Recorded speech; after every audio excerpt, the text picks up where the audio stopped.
Hey there, gardener. Today I'm transplanting peppers into my garden, and I thought it would be a good opportunity to show you how it's done and share my transplanting technique to get peppers to grow into the healthiest plants possible and maximize production. I grow anywhere between 20 to 30 different varieties of peppers every year, from heirlooms to hybrids. It just depends what I decide to grow that season. So I have tons of pepper growing tips to share with you all, especially when it comes to transplanting them into the garden. If you're new here, hello and welcome. My name is Jara and I teach people how to garden and grow food. This video is one of many garden guides that can be found on my channel where I share my knowledge about growing food and other edible plants. If you want to improve your gardening skills, you've come to the right place. Make sure you hit that subscribe button so you don't miss any of my tutorials. To begin, let's talk about pepper seedlings. Whether you grow your own from seed, which I have a tutorial all about that, so I will link it in the description below, or you purchase transplants from a nursery, planting them is all the same. Before we begin planting, just examine the seedling. Or if you're at the nursery, examine it before you buy it. What you're looking for is a pepper plant with thick stems, not long, weak, leggy ones. Don't always pick the tallest seedling out of the bunch. Being too tall with thin stems is not good when it comes to pepper plants, because that means the stems are weak and will easily break under the weight of fruit. So pick ones with thick, healthy stems. Also, pop the plant out of its container and check the root system. If it is tightly wound up and root bound, that will stunt its growth, and it will take additional time for the plant to recover or adjust and start growing in the garden after being transplanted. Lastly, check if it has any flowers or flower buds. They should not be blooming in the seedling stage, unless it's a very early maturing cultivar or a tiny sized pepper like the size of a Thai red chili, because then that means the plant has been stuck in the seedling stage longer than it should, and we want the plant to focus on getting established after being transplanted, not producing fruit right away. It is good for pepper plants to focus energy into forming a larger root system to sustain production and put energy into growing more branches, because more branches means more flowers, which means more fruit. So if it has any flowers forming, just take them off. If you're growing a small sized pepper like the Thai red chili, Murasaki, or Pequeño pepper, if I'm saying that correctly, then it's okay if they're flowering. The small sized pepper plants will start producing way ahead of the full sized pepper cultivars like a standard bell pepper.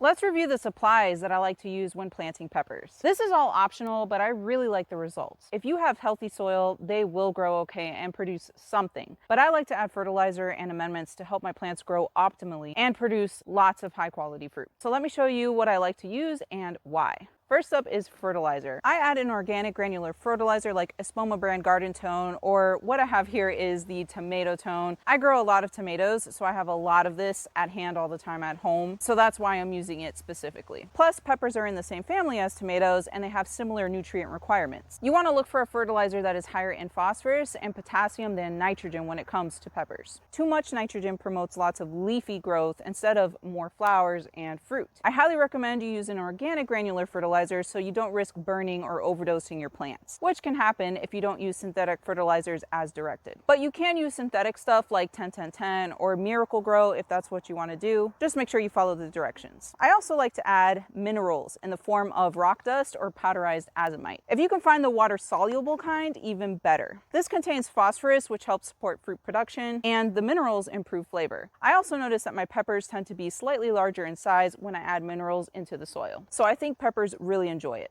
Azomite is basically crushed up volcanic rock. It takes years to break down completely, but as time goes by, some of it will break down and become bioavailable as the peppers grow. If you grind up or powderize eggshells, add some into the planting hole too. It is a nice addition because it has calcium, which helps prevent blossom end rot. If you struggle with nematodes, I highly recommend you put a handful of crab meal into the planting hole for all crops that are susceptible to nematodes. Crab meal is made from crustacean shells, which is made out of chitin. Chitin is a food source for beneficial nematodes that eat the bad nematodes. This season, I decided to experiment with a mycorrhizal inoculant to see if that has any effect. One of my viewers recommended this brand to me, so I decided to give it a try. It appears to be most effective when you coat the roots with it at planting time. The mycorrhizal network within the soil helps plants to uptake nutrients, grow better roots, and have more robust immune systems to help fend off pests and diseases. So it will be interesting to see if it helps. If you've used a product like this before, please comment below and let me know your thoughts. And lastly, you're going to need some mulch or marigold or herb seeds. This will create a barrier between your pepper plants and the soil. There are lots of soil-borne pathogens like the spores that cause powdery mildew and blight that live in the soil. When it rains or you water your plants, the water splashes these pathogens up onto the leaves, causing them to become infected and spread. Add around 3 inches of mulch at the base of your pepper plants. I got all this mulch for free as part of a wood chip delivery from Chip Drop.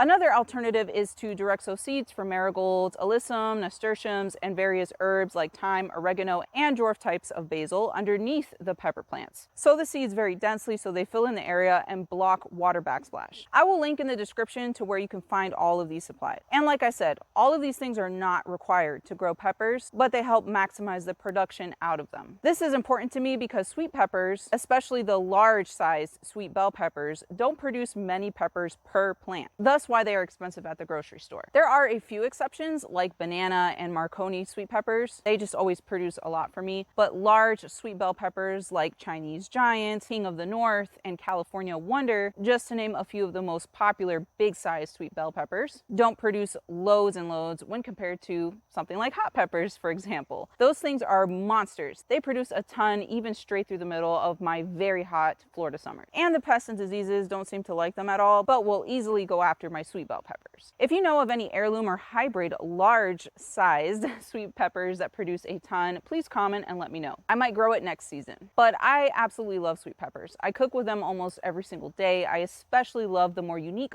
flavored sweet peppers like sweet chocolate, which is a brown pepper, or the really cool purple color of Purple Beauty. I have never seen brown or purple peppers at the grocery store, so to me they are worth growing even though production per plant is not crazy good. So all of these fertilizers and amendments are in an attempt to pull the most production out of each plant as possible. If you have any favorite products to use when growing peppers, please let me know. I love to experiment and see what I can get out of my plants. All right, so we've gathered our supplies. Now let's pick a great spot to grow our peppers. The ideal temperature range for peppers is 65 to 85 degrees Fahrenheit, so wait until temperatures fall within this range before planting them outdoors. Choose a spot that gets full sun, as in 8 hours or more per day. You want the area to be clean and weed-free so as to not compete with the pepper plants. Peppers can be grown in the ground, in raised beds, containers, grow bags, 5-gallon buckets, green stock garden towers, you name it. For optimal growth, plant peppers in soil rich in organic matter because they require a lot of nutrition. If you want to plant your peppers on a drip irrigation system, I find that it's much easier to install the drip irrigation lines before planting. And just a tip for hot climate gardeners, that would be mostly those of you in South USA zones 8 and up. Peppers stop growing and producing when temperatures are too cold, or the opposite, when things are too hot. I'm in Florida and my summers are 3 months in a row of daily temperatures above 90 degrees Fahrenheit. Some days feel like 110 degrees Fahrenheit. Peppers don't like that, except for hot peppers. They keep going. My sweet peppers definitely shut down though and really struggle. This added stress attracts pests like whiteflies, for example. Pests attack stressed out plants with weak immune systems. That's another reason why I'm trying out this mycorrhizal inoculant to see if it helps. But anyways, if you're in a hot climate, I suggest you either plant peppers in a spot that gets a lot of bright morning sun but has afternoon shade, or plant them in grow bags, containers, or a garden tower so that you can move the plant into a shadier spot during the summer. If you can get the plant to survive summer, it will start growing and producing again in fall when the temperatures drop. Pepper plants also do not like wet soils. They like it much more on the dry side than tomatoes. It rains here every day during the summer, and I used to lose a lot of my pepper plants to root rot. Planting them in grow bags drastically helped with this, because actually a con of grow bags is that they dry out very quickly, but I use this to my advantage when growing crops that like the soils on the drier side, another example being herbs. I know the excess rain is really just an issue for Florida and some other coastal states, so this tip is just for you. You other gardeners with very dry conditions like California or Texas, you will have to monitor the soil moisture closely. Allow it to dry out in between watering and they should be fine.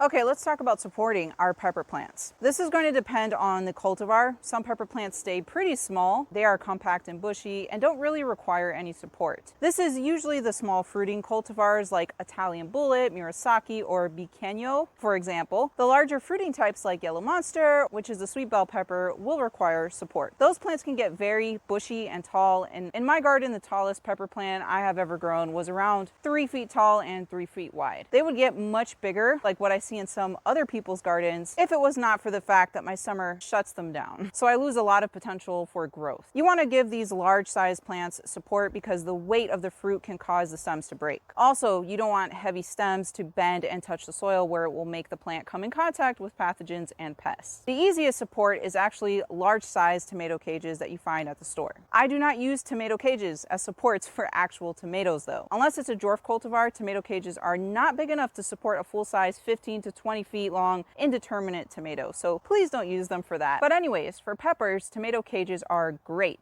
Or you can get some 3-foot wide rolls of wire fencing, cut a piece off, and just zip tie it together to make a round cage that goes right over the top of the plant. If you're growing a lot of peppers, the wire fencing option tends to be much more economical than buying individual tomato cages. Lastly, if you're planting rows of peppers, you could trellis them up like a Florida weave style. You would drive in some T-posts into the ground and then tie the plants up by weaving string in and out of them between the posts. So yeah, those are some ideas for you all. If you have any easy and inexpensive ways to support pepper plants, please comment below and share.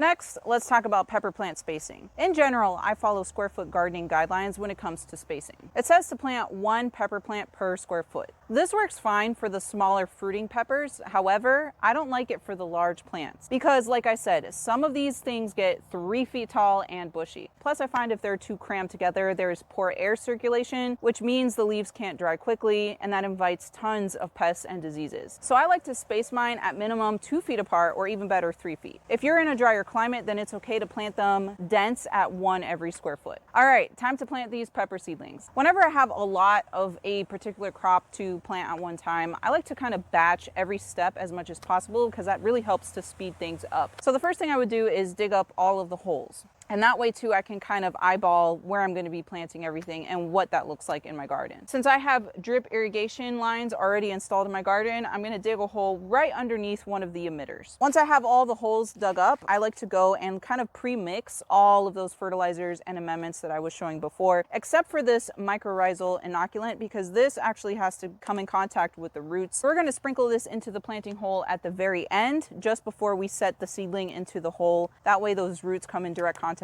with this product. But everything else, the fertilizer, the azomite powder, the crab meal, all of that, I kind of just take handfuls of it, mix it all in here, so that way I don't have to lug each individual bag all over my garden as I plant everything out. And since I'm using all organic fertilizers and amendments, I'm not really measuring this out exactly. I just kind of eyeball it. You're not going to risk overdosing your plants with the organic stuff. I would say at least half of this is the organic granular fertilizer, and then I just put a handful of crab meal and another handful of the azomite rock dust. Next, I'm going to sprinkle in some of the fertilizer and amendments into the hole and then gently mix that in with the soil. Here's the mycorrhizal inoculant. As you can see, it's kind of like a granular type of form. And we're just going to sprinkle that into the hole now, not mixing it up with the soil. I want the roots to come in direct contact with it.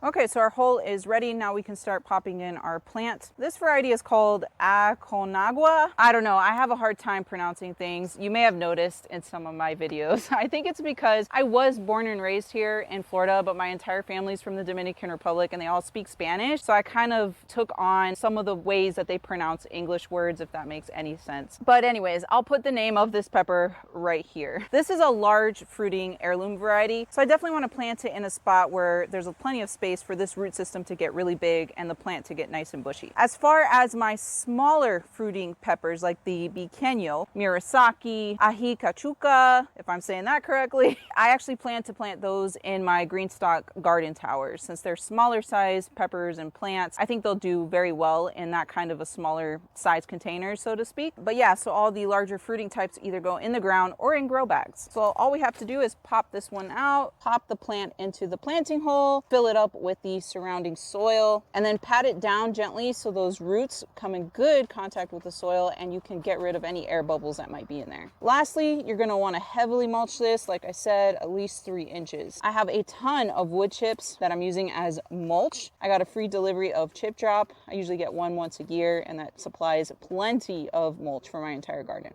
And just so you know, peppers are planted at ground level. We don't bury parts of the stems like you do with tomatoes. And if you didn't want to use mulch and you wanted to go the route of direct sowing seeds for things like the marigolds, alyssum, nasturtiums, things like that, then obviously don't put mulch there because you need to direct sow those seeds in there. Just gently scratch them into the soil surface. Keep the area nice and well watered so the soil is moist, and that will help all of those seeds germinate. And I would direct sow all of those seeds immediately after you transplant your pepper plant. That way those seeds can germinate, start getting some good growth on it and access to sunlight before this pepper plant gets really big and bushy and blocks out some of that light.